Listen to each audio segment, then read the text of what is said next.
काही संस्था पैशाचा गैरवापर करते, लोक कलावंताची दिशाभूल करीत आहेत, समाजामध्ये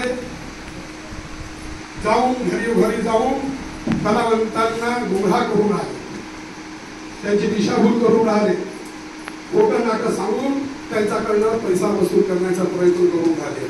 हे बोलले ते अत्यंत खरं आहे. काही संस्थांनी तुम्हाला ओळखपत्र, काय ओळखपत्र कशाचं ओळखपत्र, तेव्हा मी लोक कलावंत आहे, मी कलाकार आहे, हे ओळखपत्र काय गरज आहे, कशाची गरज आहे? आम्ही कलावंत आहोत, होतो आहोत, आम्ही राहू, आम्हाला या आयडेंटिटी कार्डची गरज नाही. हे आमची कला सिद्ध करायची. मला एक सांगा, त्यांना टाळ वाजवलं